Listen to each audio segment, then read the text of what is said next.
Devoir. De faire ses devoirs à faire son devoir, il y a tout un monde, sans doute le passage à l'âge adulte.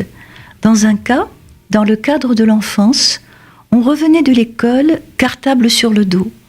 Une fois à la maison, on sortait de ce cartable le cahier de devoirs qui était couvert de plastique bleu, alors que le cahier de composition était couvert de plastique rouge et ne sortait pas de l'enceinte de l'école.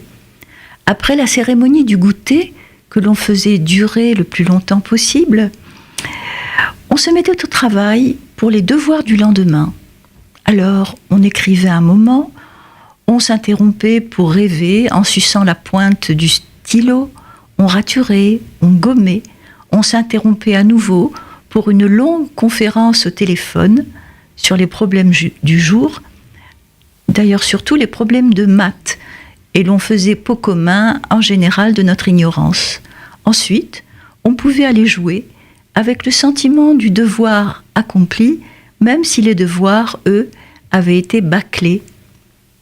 Faire son devoir, par contre, c'est une autre histoire, un autre contexte, qui en appelle à une obligation morale mal définie et en même temps incontournable, car elle met en jeu notre responsabilité. Il me semble que cette expression implique une forme de sacrifice à un consensus autant social que moral.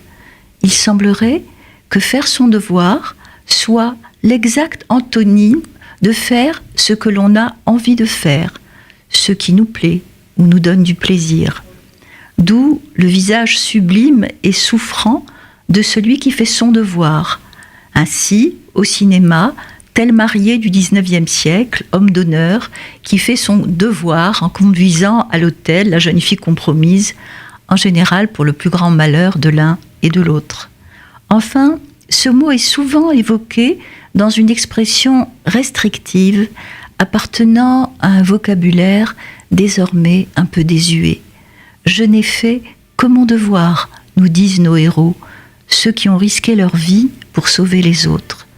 Ils le disent avec une modestie méritoire, mais qui semble transformer en obéissance à une règle, ce qui est souvent une décision intérieure, une exigence de l'âme.